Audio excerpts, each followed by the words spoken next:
So, 75 years ago today, South Korea was invaded by North Korean and Chinese forces, triggering a brutal war that would draw in countries from around the world to come to its defense.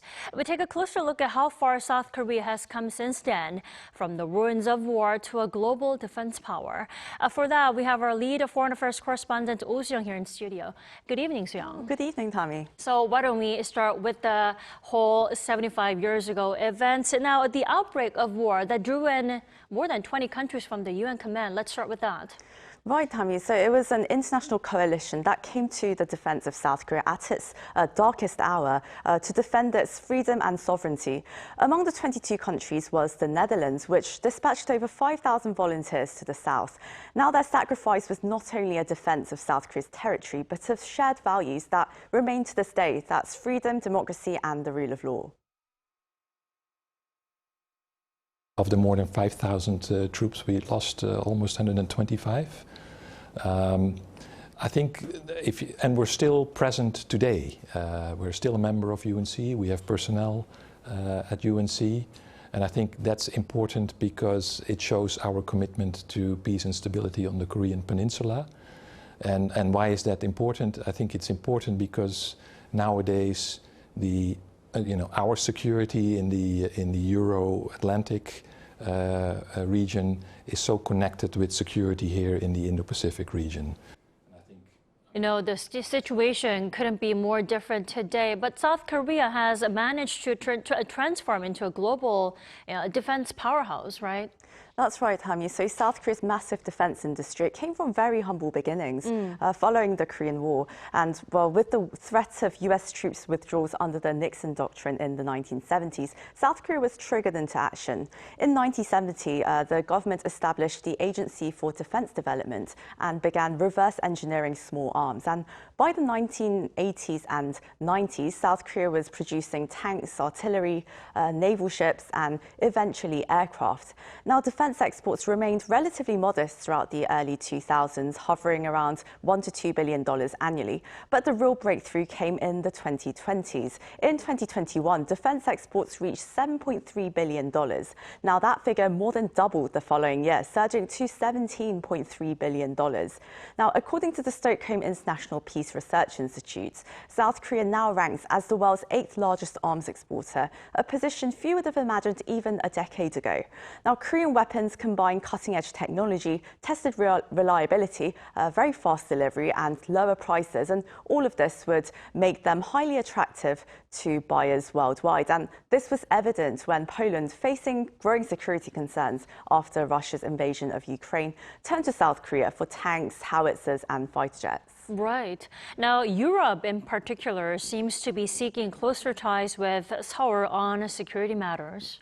Right, and this came at the height of the Ukraine crisis, where South Korea provided indirect support by supplying critical ammunition stocks to NATO countries, whilst simultaneously deepening bilateral partnerships with European nations, such as the United Kingdom, agreeing to co-develop quantum missile technology, for instance, and the Netherlands, of course, forging a very strategic partnership based on semiconductor production. We mean a lot to each other as security partners, and that's in the field of defense cooperation, but also defense industry cooperation, in the field of cyber, maritime security, etc., etc. And one important area under the broader umbrella of security is also economic security. With NATO as a whole, Seoul forged a tailored partnership in 2023, agreeing on 11 sectors of cooperation between Korea and NATO, like anti-terrorism efforts, disarmament and non-proliferation, emerging technologies and cybersecurity. So beyond the commercial aspect, South Korea's security footprint is really has been quite established, building long-term strategic partnerships grounded in mutual trust. Indeed, and I do have to say another region of the world where South Korea's defense ties extend is the Middle East, right? That's right. So South Korea has been quietly contributing towards peace and stability in the Middle East over the past 3 decades. And it hasn't engaged in combat, but it's provided assistance in humanitarian efforts such as reconstruction and medical aid. It also plays vital peacekeeping roles with its ongoing deployments since 2011 to this day. The ARC unit in the United Arab Emirates provides elite training for UAE's special forces. The Dongmyeong unit in Lebanon since 2007 has been focusing on peacekeeping. They engage in community outreach and efforts to prevent clashes between Israel and the Hezbollah, as well as internal Lebanese conflicts. Locals develop great affection for South Korean troops. It's the same in Sudan and elsewhere. Korean troops consistently perform exemplary duties in peacekeeping or other missions. In this way, our overseas deployments have played a significant role in raising Korea's international stature. Alongside these deployments, Korea's defense exports to the Middle East have expanded sharply from air defense systems and missile interceptors to warships and smart precision weapons. These nations ask Korea not just to sell weapons, but to share know-how. Our defense R&D institutes actively provide advice to Gulf states like Saudi Arabia. These countries want to benchmark our R&D models, facilities, and production systems.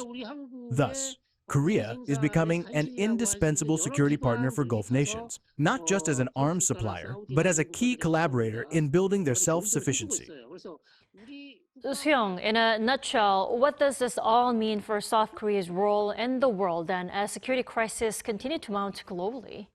Well, just as they did in the 1970s when faced with, unsurmountable challenges, Korea needs to also be very innovative and be determined as well in facing all these brand new challenges, staying ahead technologically and facing up to this new geopolitical reality. And that's going to require investing boldly in next generation capabilities, expanding multilateral security partnerships, and most importantly, staying true to the values that brought the world to its defense 75 years ago.